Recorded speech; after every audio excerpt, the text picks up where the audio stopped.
Welcome to my channel. आज हम पढ़ने वाले हैं कैरेक्टरिस्टिक इक्वेशन के बारे में।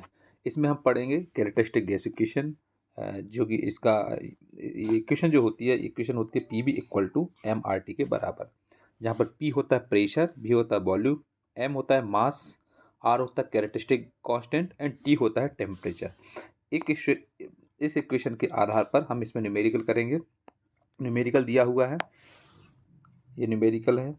A vessel of capacity 3 meter waste to cube contains air at a temperature of 1.5 bar and a temperature of 25 degree centigrade. एक वेजल है जिसकी कैपेसिटी है, आयतन है उसका 3 मीटर वेस्ट टू क्यूब, और इसका प्रेशर है 1.5 बार और टेम्परेचर है 25 डिग्री सेंटीग्रेड। मतलब ये इनिशियली दिया है, तो इनिशियली में हम इसमें दिखा देंगे गिवन में V1 equal to 3 metre waste to cube and P1 जो पहला प्रेशर है वो 1.5 बार दिया है।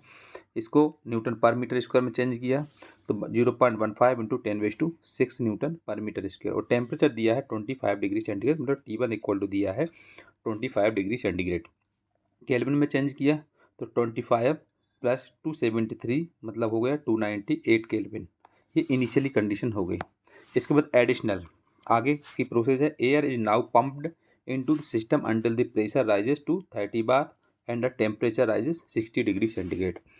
उसके आगे क्या किया है, उसको पंप किया हुआ जिसमें कि प्रेशर बढ़कर के 30 बार हो गया और उसका जो टेम्परेचर है वो 60 डिग्री सेंटीग्रेड हो गया है। तो इसके लिए हम इसमें P2 इक्वल टू ले लेंगे 30 बार, इसको हम न्यूटन पर मीटर स्क्वायर में चेंज करेंगे तो 3 इंटू 10⁻6 न्यूटन पर मीटर स्क्वायर लिख सकते हैं, और T2 हो जाएगा 60 डिग्री सेंटीग्रेड। केल्विन में चेंज करेंगे तो 60 प्लस 273 मतलब 333 केल्विन हो जाएगा। Determine the mass of air pumped in the express the quantity of volume at pressure of 1.02 bar and a temperature of 25 degree centigrade. इसमें हमको क्या निकालना, मास ऑफ एयर निकालना है जब इसमें प्रेशर हमारे पास 1.02 बार हो और टेम्परेचर 20 डिग्री सेंटीग्रेड, मतलब ये 3 वाली कंडीशन है। तो P3 इक्वल टू हो जाएगा 1.02 बार, न्यूटन पर मीटर स्क्वायर में चेंज करें तो 0.102 इंटू 10⁻6 न्यूटन पर मीटर स्क्वायर में कन्वर्ट कर देंगे। T3 20 डिग्री सेंटीग्रेड हो जाएगा, केल्विन में चेंज करें तो 20 प्लस 273 मतलब 293 केल्विन, ये भी हो जाएगा। ये हमने इसमें लिख लिया। इसके अलावा आगे दिया हुआ है if the vessel is allowed to cool until the temperature is again 25 degree centigrade. जब हम इसको ठंडा करके जो कि तो हम 25 डिग्री सेंटीग्रेड पे ला रहे हैं इनिशियली कंडीशन में, तो calculate the pressure in the vessel, तो हमको वेजल का प्रेशर निकालना है। सो हम इसमें क्या करेंगे, गिवन लिखा है, गिवन में हमको दिया हुआ है V1 equal to 3 metre waste to cube दिया है, P1 दिया है 1.5 बार, चेंज किया तो 0.15 इंटू 10⁻6 न्यूटन पर मीटर स्क्वायर। T1 है 25 डिग्री सेंटीग्रेड, केल्विन में चेंज किया तो 25 plus 273 298 kelvin. P2 equal to हो जाएगा 30 बार, चेंज किया 3 इंटू 10⁻6 न्यूटन पर मीटर स्क्वायर हो जाएगा। T2 दिया है 60 डिग्री सेंटीग्रेड, केल्विन में चेंज किया तो 60 प्लस 273 333 केल्विन हो गया। P3 दिया है 1.02 बार, तो न्यूटन पर मीटर स्क्वायर में चेंज किया 0.102 इंटू 10⁻6 न्यूटन पर मीटर स्क्वायर कर दिया इसको। T3 हो जाएगा 20 डिग्री सेंटीग्रेड, चेंज किया केल्विन में तो 20 प्लस 273 तो 293 केल्विन हो गया। ये हमने गिवन डाटा कर लिया कंप्लीट। गिवन डाटा कंप्लीट करने के बाद हमको सबसे पहले इसमें निकालना है determine the mass of the air. तो मास ऑफ एयर पम्प्ड इन के लिए निकालेंगे तो लेट M1 हो जाएगा इसमें mass of air initially filled in the vessel, and M2 हो जाएगा mass of air in the vessel after pumping. एक पंप के पहले वाला इनिशियल कंडीशन में मास तो M1 रहेगा, और आफ्टर पंप के बाद वाला जो रहेगा वो M2 रहेगा। तो इसके लिए हम पहले इक्वेशन लगाएंगे इनिशियली के लिए, तो we know that P1 V1 equal to M1 RT1 हो जाएगा, क्योंकि हमारे पास इक्वेशन होती है ये वाली PB इक्वल टू MRT। तो इनिशियली के लिए लगाएंगे तो 1 कंडीशन ले लेंगे, तो P1 V1 equal to M1 RT1 हो जाएगा। हमको मास निकालना है तो M1 इक्वल टू हो जाएगा, तो RT को हम नीचे ले आएंगे तो आ जाएगा P1 V1 अपॉन RT1 हो जाएगा। सबकी वैल्यू पुट कर देंगे, सब कुछ दिया है। P1 हमारे पास ये दिया है 0.15 10⁻6, तो ये रख दिया 0.15 10⁻6। T1 V1 दिया हुआ 3 मीटर वेस्ट टू क्यूब, 3 रख दिया। आर की वैल्यू जो होती है वो 287 किलोजूल पर किलोग्राम केल्विन होती है, ये फिक्स है जो कि 287 किलोजूल पर किलोग्राम केल्विन होती है आर की वैल्यू। तो हमको इसमें रख देना है आर की वैल्यू 287 इंटू T1 दिया 298, तो ये रख दिया 298। ये सब डाटा कंप्लीट होने के बाद इसको जब कैलकुलेटर से सॉल्व करेंगे तो आ जाएगा 5.26 किलोग्राम। ये आ जाएगा initially filled in the vessel mass आ जाएगा। M1 की वैल्यू M1 हो जाएगा 5.26 किलोग्राम।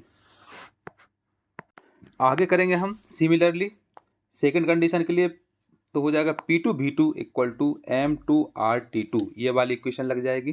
तो M2 इक्वल टू हो जाएगा P2V2 अपॉन RT2 हो जाएगा। वैल्यू पुट करेंगे। P2 हमको गिवन में लिखा था 3 × 10⁻6 इंटू V2 हो जाएगा 3 मीटर/क्यूब, R 287 और T2 हो जाएगा 333 केल्विन। इसको जब हमने लिखा डाटा को लिखने के बाद इसको जब हम सोल्व किए तो आ गया 94.17 किलोग्राम। तो इससे हम निकाल लेंगे M2। अब हम इसमें क्या करेंगे, मास ऑफ एयर पम्प्ड इन निकालेंगे। तो एक्चुअल मास निकालेंगे तो एक्चुअल मास हो जाएगा M2 माइनस M1।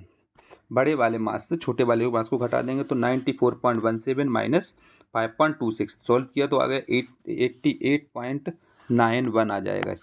इसका जो मास आ जाएगा कितना 88.91 किलोग्राम। इस टाइप से हम मास निकालेंगे, actual mass.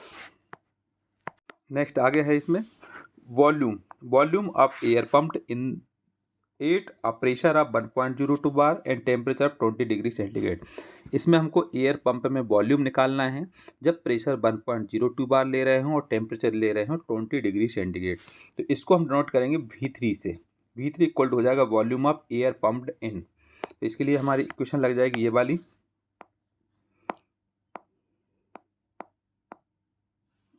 P3V3 equal to MRT3। V3 निकालना है तो V3 इक्वल टू कर देंगे तो आ जाएगा MRT3 अपॉन P3। M की वैल्यू हमारे पास इसको रख लेंगे, यूज कर लेंगे तो यह आ जाएगा 88.91। R होता है 287 तो इंटू 287। T3 हमको क्वेश्चन में दिया था गिवन में 293 हो गया।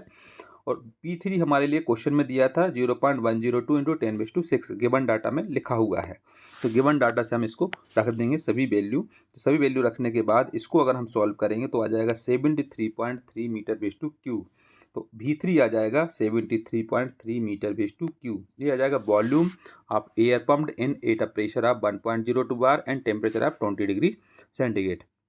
नेक्स्ट निकालेंगे इसमें हम, नेक्स्ट आ जाएगा pressure in the vessel after cooling के बाद का प्रेशर हमको निकालना, तो हम इसको नोट करेंगे P4 से। P4 इक्वल हो जाएगा pressure in the vessel after cooling. So we know that temperature after cooling हो जाएगा T4 हो जाएगा T1 के बराबर, क्योंकि हम क्वेश्चन में दिया हुआ था जो हमको प्रेशर निकालना था। तो ये होता है 25 डिग्री सेंटीग्रेड, केल्विन में चेंज किया था तो 298 केल्विन आ गया था। So since the cooling in it constant volume, जब इसको हम कूल कर रहे थे इसमें वॉल्यूम कांस्टेंट था। सो इक्वेशन लग जाएगी ये वाली P4 upon P2 equal to T4 upon T2, क्योंकि 4 और 2 के फॉर्म में लिया हुआ है। तो इसके लिए हमारे पास P4 इक्वल टू निकालना, तो P2 के साइड भेज देंगे तो हो जाएगा T4 into P2 upon T2। इस फॉर्म में आने के बाद इसको हम पुट करेंगे वैल्यू, तो T4 हो जाएगा 298, P2 हो जाएगा 3 × 10⁻6 और T2 हो जाएगा 333। इसको सॉल्व किया तो अगर 2.68 इंटू 10⁻6 न्यूटन पर मीटर स्क्वायर, ये P4 की वैल्यू आ गई। इसको बार में चेंज किया तो 10⁻5 से डिवाइड कर दे तो आ गया 26.8 बार। इस टाइप से हम प्रेशर निकाल लेते हैं, pressure in the vessel after cooling. इस टाइप से क्वेश्चन कंप्लीट होता है और इसी बेस के आधार पे हमको कैरेक्टरिस्टिक इक्वेशन के सभी न्यूमेरिकल बनाने हैं।